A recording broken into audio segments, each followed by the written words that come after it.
आजकल जो निसंतान दंपतियों के साथ जो मेजर प्रॉब्लम आती है, शादी होने के बाद बच्चे नहीं हो पाते हैं, उसको लेकर मेजर समस्याएं क्या है?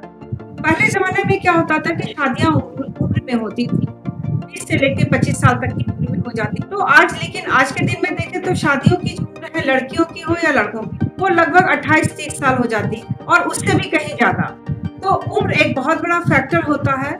वो कह रहे हैं कि हमारे शादी को 5 से 10 वर्ष, किसी की 5 साल, किसी के 10 साल हो गए हैं, लेकिन हम दोनों दंपति में कोई दिक्कत नहीं। उन्होंने कोई टेस्ट वगैरह कराया होगा, लेकिन फिर भी वो संतान से वंचित हैं अब तक। और साल भर के अंदर अगर प्रेगनेंसी नहीं आती है, उसके बाद आता है, तो हम कुछ बेसिक जाँच कराते हैं। तो हमें ये देखना पड़ेगा कि उन्होंने जाँच कहाँ करवाई है और कौन-कौन सी जाँच करवाई है। तो कितने समय के शादी के कितने अंतराल के बाद अगर बच्चे नहीं हो रहे हैं तो डॉक्टर से संपर्क में आना चाहिए? कंटिन्यूअसली अगर 12 महीने पति-पत्नी एक साथ एक घर में रह रहे हों और वो कुछ इस तरह का उपाय ना कर रहे हों, जैसे कभी-कभी पिल्स ले लेते हैं, कभी-कभी कुछ और मेथड यूज़ करते हैं, कुछ भी ना करें, नेचुरल तरीके से पति-पत्नी साथ रहे, तो 12 महीने में एक बार प्रेगनेंसी ज़रूर पॉजिटिव आएगी। मतलब ये उनकी पत्नी का सवाल हो सकता है। उनका सवाल है कि हमें कितने समय तक गर्भ धारण की कोशिश करनी चाहिए, इससे पहले कि हम डॉक्टर से संपर्क करें? अगर अभी तक उनकी प्रेगनेंसी नहीं आई है इस उम्र तक, तो उसको जल्दी से जल्दी, अभी भी उनके पास वक़्त है। आईवीएफ उपचार में कितना समय लगता है? क्या बाद में सफलता मिलती भी है या नहीं, और इसका सफलता का स्ट्राइक रेट क्या है? यानी बच्चेदानी में कुछ गांठ का हो जाना या फिर उसे और भी ऐसी समस्या है जिसमें सर्जरी करनी पड़ती है, वो समय 1-2 महीना और ज्यादा लग सकता है। लेकिन अगर सिंपल ढंग से अगर हम आईवीएफ की बात करें, 3 से 4 महीने का समय लगता है।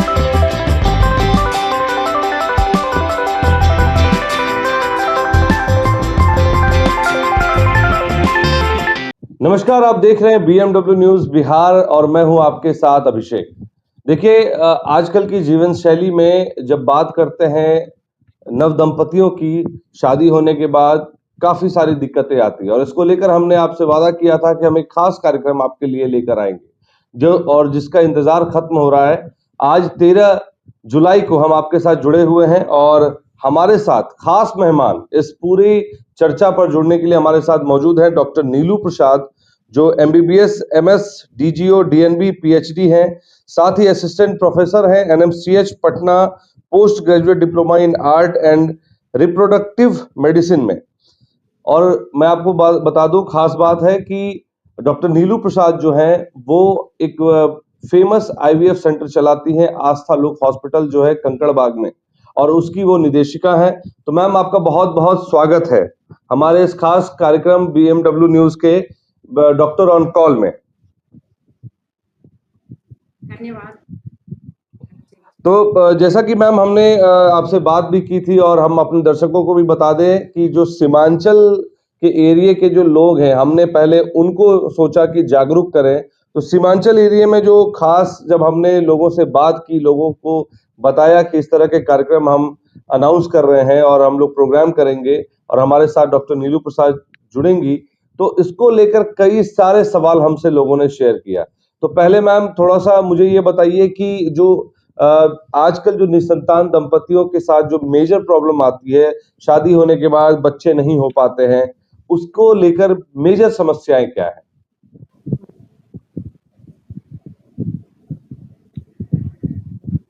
आपने बिल्कुल ही सही बताया।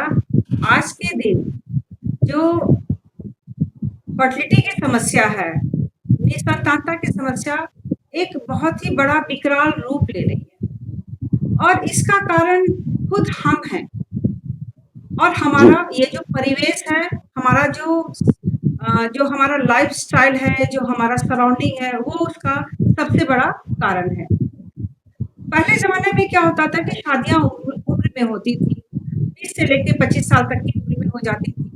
तो लेकिन आज के दिन में देखें तो शादियों की जो उम्र है, लड़कियों की हो या लड़कों की हो, वो लगभग 28-30 साल हो जाती है और उससे भी कहीं ज़्यादा।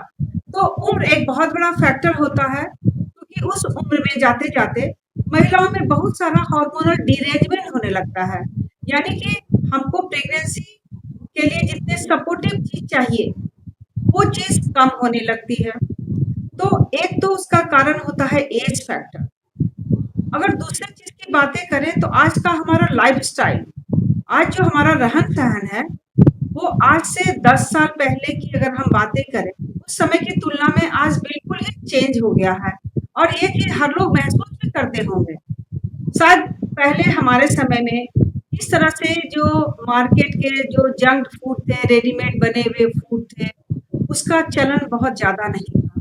गाँव हो या शहर, हर जगह इस चीज़ का चलन है। दूसरा जी, होता है कि आज जो हम ये मोबाइल, लैपटॉप और जो भी हमारा जो एंटरटेनमेंट का आज जो लैपटॉप या फिर जितने भी वीडियो होते हैं, रील होते हैं और उसके कारण रात में लेट-लेट तक जगना, जी, वो भी एक बहुत बड़ा कारण है कि हम अपना जो दिनचर्या है, हमारा लाइफ़स्टाइल बिल्कुल ही पहले से बदल गया है। पहले जैसा लाइफ़स्टाइल नहीं रह गया और हमारा जो शरीर है ना, वो हमारा शरीर जो हार्मोन होता है, वो अकॉर्डिंग टू टाइम के साथ हार्मोन का मेंटेनेंस होता है। लेकिन अगर हम 2 ढाई बजे रात में जगते हैं, तो हमारे शरीर का जो बनावट है, जो इंटरनल मेकअप है, उसमें बदलाव आ जाती है, जो हमारी फर्टिलिटी को कहीं न कहीं समस्या पैदा करती है। और उसके बाद जो और तीसरे पॉइंट पर अगर हम बातें करें, तो वो होता है कि स्ट्रेसफुल लाइफ़ का होना। आज की जो ज़िंदगी इतनी भाग-दौड़ हो गई है, आज जो भी लोग जॉब कर रहे हैं, तो भाग-दौड़ कर जॉब करते हैं, रात-रात भर ओवरलोडेड काम करते हैं। सही से ना उसकी नींद पूरी हो पाती है, ना ही उनका मेंटल स्ट्रेस भी कम नहीं हो पाता है। उसके ऊपर बहुत स्ट्रेस है, काम को लेकर के और उसके पीछे जो उनका वजह होता है जल्दी तरक्की हो, उनका जल्दी प्रमोशन हो और उनके जो भी सपने हैं उस जल्दी से जल्दी पूरा हो। हमारे समय में इस बात की हड़बड़ी नहीं होती थी। आज के दिन में लोग समय से पहले ही चाहते हैं मेरे घर हो जाए, गाड़ी हो जाए, बंगले हो जाए और फिर हम शादी की प्लानिंग करें ताकि हमारी बाकी की ज़िंदगी जो है बड़े ही आराम से गुज़रे। आराम से कर लें। लेकिन जी, बिल्कुल। हाँ, जी, उसके बिल्कुल। बाद ये सारी चीज़ की प्लानिंग होने के बाद अंतिम में वो शादी की प्लानिंग करते हैं। तो ये जो स्ट्रेसफुल लाइफ होती है ना, तो स्ट्रेस से भी हमारा जो फर्टिलिटी है वो बहुत तरह से अफेक्टेड होता है। खास करके पुरुषों में जो हार्मोन है, वो काफ़ी अल्टर हो जाता है। मैम जब हमने आपके बारे में एक प्रमोशन चलाया और हमने बताया लोगों की आप हमसे जुड़ रही हैं, तो हमें कई सवाल मिले और सवाल भी ऐसे थे कि बहुत सारे लोगों के एक जैसे सवाल थे, तो हमने उन सवालों को इकट्ठा किया है और उसके बाद आपसे सवाल कर रहे हैं। जैसे हमारे पास सहरसा से एक अमित ने सवाल किया है, सहरसा से अमित का सवाल था, किशनगंज से रज़ा का सवाल था, अररिया से मोहन जी का सवाल था और भी बहुत लोगों ने सवाल किए। तो जो उनकी समस्या है, वो कह रहे हैं कि हमारे शादी को 5 से 10 वर्ष, किसी की 5 साल, किसी के 10 साल हो गए हैं, लेकिन हम दोनों दंपति में कोई दिक्कत नहीं। उन्होंने कोई टेस्ट वगैरह कराया होगा, लेकिन फिर भी वो संतान से वंचित हैं अब तक। तो इसके पीछे का क्या कारण हो सकता है और क्या निराकरण हो सकता है? आम तौर पर अगर पति-पत्नी 1 साल साथ रहते हैं, तो निश्चित रूप से उसे प्रेगनेंसी आनी चाहिए, ठीक है? और साल भर के अंदर अगर प्रेगनेंसी नहीं आती है, उसके बाद आता है, तो हम कुछ बेसिक जाँच कराते हैं। तो हमें ये तो देखना पड़ेगा कि उन्होंने जाँच कहाँ करवाई है और कौन-कौन सी जाँच करवाई है। तो मैम उसी डॉक्टर से कितनी जल्दी संपर्क करना चाहिए? मान लेते हैं और कितने टाइम बाद, जैसे 5 साल या 10 साल बता रहे हैं ये, तो कितने समय के शादी के कितने अंतराल के बाद अगर बच्चे नहीं हो रहे हैं तो डॉक्टर से संपर्क में आना चाहिए? अगर हम नियम के हिसाब से चलें, तो 1 साल अगर पति-पत्नी बिल्कुल ही साथ रह रहे हैं, ऐसा नहीं हो कि 1 साल में 6 महीना माँ के पास रह रहे हैं, 6 महीना दूसरे शहरों में रह रहे हैं। कंटीन्यूअसली अगर 12 महीने पति-पत्नी एक साथ एक घर में रह रहे हों और वो कुछ इस तरह का उपाय ना कर रहे हों, जैसे कभी-कभी पिल्स ले लेते हैं, कभी-कभी कुछ और मेथड यूज़ करते हैं, कुछ भी ना करें, नेचुरल तरीके से पति-पत्नी साथ रहे, तो 12 महीने में एक बार प्रेगनेंसी ज़रूर पॉज़िटिव आएगी और अगर नहीं आती है, तो साल भर के बाद ही उसे किसी न किसी जो डॉक्टर है, स्त्री रोग विशेषज्ञ उससे मिल लेना चाहिए। हमारे पास एक सवाल आया है, उस सवाल के पीछे के जो लोग हैं उसमें राम जी महतो हैं, जिनकी उम्र 40 वर्ष है और सिमिलरली कुर्सेला से एक हमारे सवाल कर रहे हैं अमित जी। फिर एक सवाल आ रहा है हमारे पास कटिहार से एक हैं विश्वजीत जी। उनका सवाल है कि हमें कितने समय तक मतलब ये उनकी पत्नी का सवाल हो सकता है। उनका सवाल है कि हमें कितने समय तक गर्भधारण की कोशिश करनी चाहिए, इससे पहले कि हम डॉक्टर से संपर्क करें? 35-40 वर्ष उनकी आयु हो चुकी है। अगर अभी तक उनकी प्रेगनेंसी नहीं आई है इस उम्र तक, तो उसको जल्दी से जल्दी अभी भी उनके पास वक़्त है।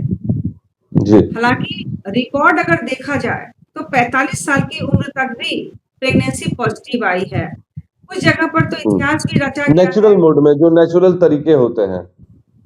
नेचुरल तरीके से मैंने पहले ही बता दिया।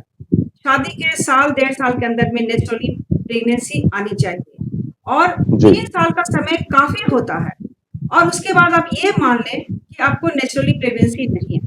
कुछ न कुछ डॉक्टरी मदद, डॉक्टरी सलाह और कुछ जाँच से आपका रास्ता निकल सकता है। नेचुरल प्रेगनेंसी आपको इस उम्र में नहीं आ सकती है। आपको डॉक्टर से मिलना पड़ेगा, जाँच करवाना पड़ेगा और जाँच में जो समस्या आती है ना, उसका समाधान करके निश्चित रूप से आपको प्रेगनेंसी आएगी। बिल्कुल। कटिहार से एक सवाल और लेते हैं मैम। क्या कहते हैं उनका नाम है विनीत।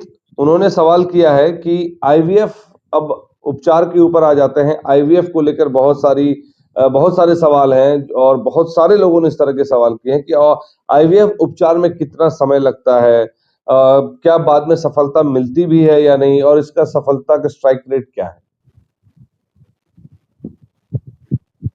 अगर हम बात करें आईवीएफ का, तो किसी भी पेशेंट को जाँच करने में, उससे पेशेंट को आईवीएफ की प्लानिंग में 3 से 4 महीने लग जाते हैं, कम से कम।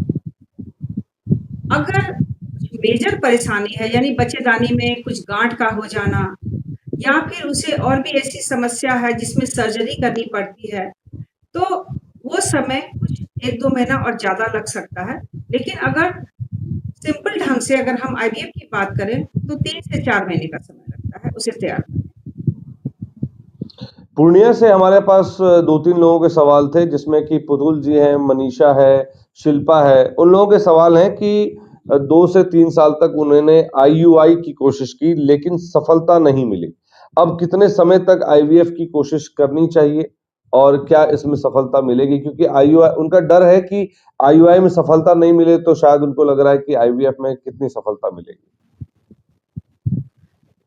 अगर हम बात करें आईयूआई का, तो आईयूआई एक नेचुरली जो कंसीव करने का तरीका है, उसी का एक रूप है। जी। पति-पत्नी साथ रहते हैं, तो उसमें नेचुरली प्रेगनेंसी आती है।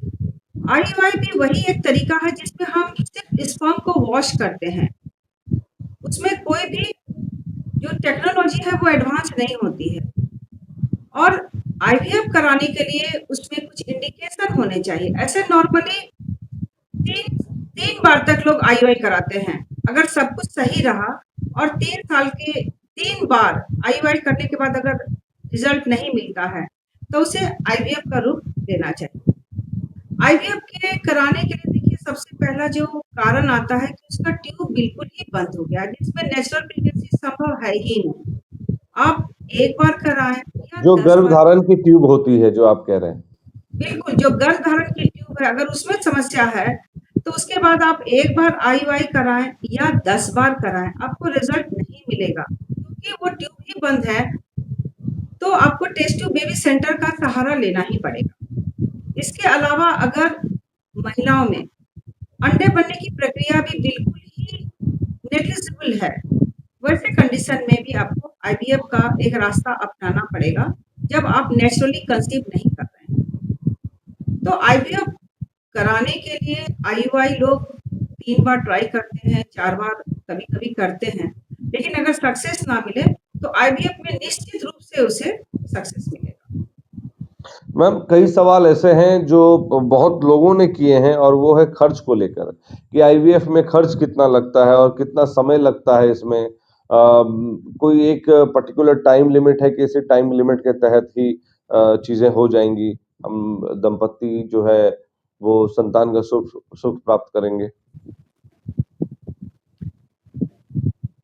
आईवीएफ में अगर हम खर्च की बात करें, तो 2-3 चीज़ें होती हैं। अगर दोनों पति और पत्नी सक्षम हैं बीज बनाने के लिए, तो उसका खर्चा 1 से सवा लाख तक आता है। लेकिन अब समस्या आती है कि उम्र के साथ या किसी कारण से पत्नी में अंडे बनने की समस्या आती है, तब उसके लिए जो हमें सहारा लेना पड़ता है, तो उसमें कुछ खर्च बढ़ सकते हैं। लेकिन नॉर्मली 1 से डेढ़ लाख तक के खर्च में जो हमारा टेस्ट ट्यूब बेबी है, उसका इलाज का खर्च आ जाता है। हालाँकि इसके अलावा कुछ हल्की-फुल्की दवाइयाँ होती हैं, जो उसे बाहर से लेना पड़ता है, लेकिन आईवीएफ का जो प्रोसेस है उसमें सवा लाख से डेढ़ लाख के बीच में उसका काम पूरा हो जाता है। कई लोगों का सवाल ये है कि इसमें जो है डोनर का भी रोल होता है। क्या अगर दंपति खुद से सक्षम है तो डोनर की सहायता लेने की आवश्यकता है? या अगर डोनर की आवश्यकता लेते हैं तो क्या दूसरी जो शादी जिससे हुई रहती है, उनकी जो पत्नी होती है, उनके उस शरीर के ऊपर कुछ असर पड़ता है? ऐसा कुछ? अगर हम बात करें कि महिलाओं में अंडे बनने की समस्या है, ठीक जी। है? तो जब हम डोनर लेते हैं, तो डोनर हम लेके फिर पति के शुक्राणु से हम एम्ब्रियो बनाते हैं। तो जो महिलाएँ जो डोनर पति के होती है शुक्राणु शामिल होते हैं। हाँ, पति के शुक्राणु को शामिल किया जाता है। बीज बनाने के लिए तो दोनों लेना है। अगर अंडे जी। बनने में सचमुच समस्या है, किसी की इतनी स्थिति खराब है कि एक भी अंडे बनते ही नहीं हैं, तो जी। नेचुरली प्रेगनेंसी संभव नहीं है। तो ये तो मैम हमारे जो डोनर की भूमिका उसमें रहती, उसमें उनकी भूमिका, उनका भी तो स्पर्म ही लिया जाता होगा।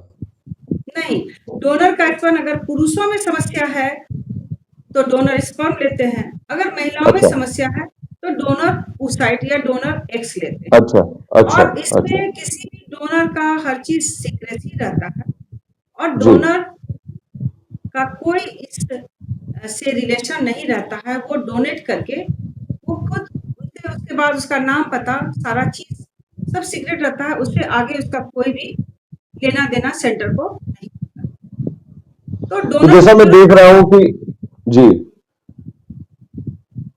जी डोनर की बताएँ? ज़रूरत उसे पड़ती है जब उसका अपना सेल्फ जो है ना, वो जी, बिल्कुल ही काम ना कर रहा हो। जी, जी। तो मैं जैसा देख रहा था अपने कंकड़बाग हॉस्पिटल में जो आईवीएफ आस्था आईवीएफ है, वहाँ पे जितने जो मशीन्स हैं या जो भी चीज़ें लगी हुई इक्विपमेंट्स हैं, वो इक्विपमेंट्स काफ़ी एडवांस हैं। तो क्या उन एडवांस टेक्नोलॉजी की वजह से ही खर्चे कम आ रहे हैं या दूसरे जगह पे जाने के बाद खर्चे ज़्यादा बढ़ जाते हैं? देखिए, ये आईवीएफ का जो पैकेज होता है ना, ये हर सेंटर जो होते हैं, ये खुद उसे पैकेज फिक्स करते हैं।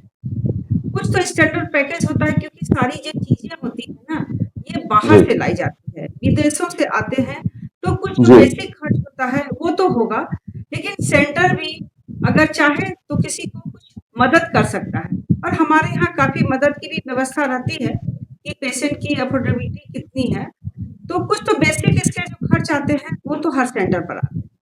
और थोड़ा बहुत वेरिएशन होता है, इसका पैकेज लगभग सब जगह बराबर होता है। अगर जी। आईवीएफ की बात करें, तो हर जगह इसका पैकेज बराबर होता है, लेकिन ये कभी-कभी होता है कि कुछ लोग मदद करते हैं, बढ़ के मदद करते हैं, तो मरीज़ों को थोड़ी सुविधाएँ हो जाती हैं, फाइनेंशियल सपोर्ट हो जाता है। मैम एक आखिरी सवाल आपसे लेंगे। एक सवाल आया हमारे पास, अब जस्ट अभी आया हमारे पास कि हमने 4 साल पहले एक असफल आईवीएफ साइकिल की थी। अब दोबारा कोशिश करने में कितना समय लगेगा? पहले उनकी एक बार आईवीएफ हो चुकी है, आप ये कहना चाह रहे हैं? जी, जी, जी। 4 साल पहले उन्होंने एक आईवीएफ साइकिल की थी। अब दोबारा वो साइकिल करने में कितना वक़्त लगेगा? हमने बताया पहली बार करें या दूसरी बार करें, 2 से 3 महीने का समय लगता है 2 से 3 और उसके महीने। बाद पुनः आप कर सकते हैं। लेकिन जब पहली बार जब आईवीएफ अगर उनका फेल हो गया, तो उसे उसी समय अ, रिपीट आईवीएफ की बातें करना चाहिए जिस सेंटर पर हुआ है और अदरवाइज़ अगर नए सिरे से भी करेंगे, तो मैक्सिमम 2 से 3 महीना फिर से समय देना पड़ेगा। जी, बहुत-बहुत धन्यवाद डॉक्टर नीलू आपका कि आपने बहुत ही गंभीर विषय पर बात की, चूँकि बहुत ऐसे लोग हैं जो अपनी समस्या डॉक्टर से छुपाते नहीं हैं, चाहे वो पारिवारिक दबाव हो और ये जो डोनर और आईवीएफ की जो एक नई पद्धति चालू हुई है, जिसकी वजह से जो निसंतान दंपत्ति जो हैं, वो क्या दाम्पत्य जीवन का सुख ले रहे हैं और संतान सुख की प्राप्ति होती है। ऐसे में आप जैसे डॉक्टर उनके लिए एक भगवान के तौर पे ही देखे जा सकते हैं। जो सबसे बड़ी समस्या आती है कि लोग संकोच करते हैं कि जाकर बात नहीं कर पाते हैं, परिवार से निकल कर नहीं बात कर पाते हैं और अपने ही इलाके में कई आईवीएफ सेंटर होते हैं, वहाँ भी नहीं जा पाते सिर्फ इसी संकोच से कि क्या पता लोग क्या सोचेंगे। लेकिन अगर इस सोच को हम लेके अभी से बैठ जाएँ तो शायद जो लोग सोच रहे हैं कि हमें संतान की सुख की प्राप्ति हो, तो ऐसे लोग निकल नहीं पाते। ऐसे में आप जैसे डॉक्टर आगे आकर और हम जैसे लोगों से बात करते हैं और हमारे माध्यम से उन तक बातें पहुँचाते हैं, तो बहुत लोगों को हिम्मत मिलती है। तो मैं एक बार आपसे बहुत-बहुत शुक्रिया आपका करना चाहूँगा कि आपने अपना कीमती वक़्त निकाल कर हमें समय दिया और मैं बता दूँ हमारे दर्शकों को डॉक्टर नीलू प्रसाद से अगर आप संपर्क करना चाहते हैं, तो इस स्क्रीन पर जो आप नंबर देख पा रहे होंगे, स्क्रीन पर आप उनसे डायरेक्ट संपर्क कर सकते हैं।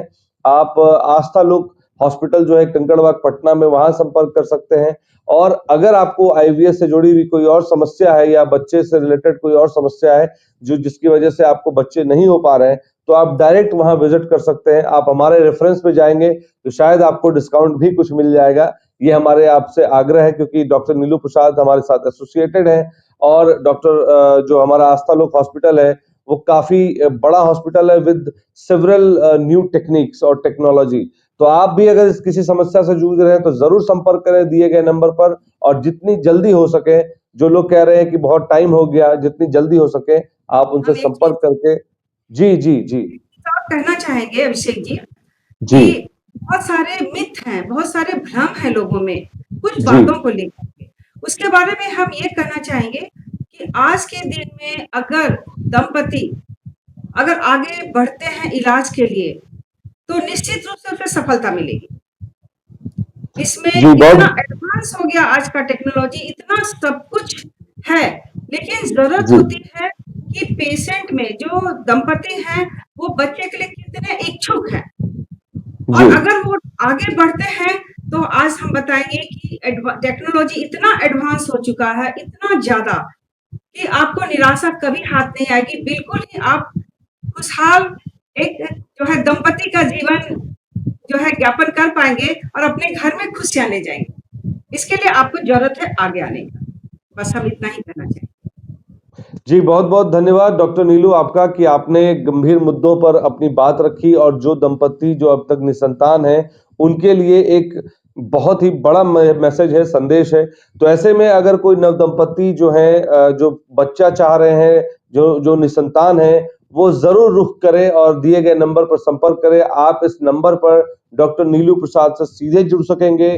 आपको अगर आस्था लोक हॉस्पिटल कंकड़बाग पटना विज़िट करना है, तो आप हमारा रेफरेंस से भी आप जा सकते हैं और आपको कहीं न कहीं थोड़ी इलाज में रियायत भी मिलेगी और मैं आपको बताना चाहूँगा कि जो अब तक जो सक्सेस रेशियो है आस्था लोक हॉस्पिटल आईवीएफ सेंटर का बहुत ही अच्छा सक्सेसफुल रेट रहा है। तो अगर आप लोग भी चाहते हैं तो समय को ज़्यादा और ना बिताएँ, जितनी जल्दी हो सके डॉक्टर नीलू प्रसाद से ज़रूर मिलें। मैं एक बार फिर से डॉक्टर नीलू प्रसाद का बहुत-बहुत धन्यवाद करना चाहूँगा। बहुत-बहुत धन्यवाद मैम आपका। हमारा वीडियो अगर आपको अच्छा लगा हो तो आप हमारे वीडियो को लाइक करें, शेयर करें और हमारे चैनल को सब्सक्राइब जरूर करें।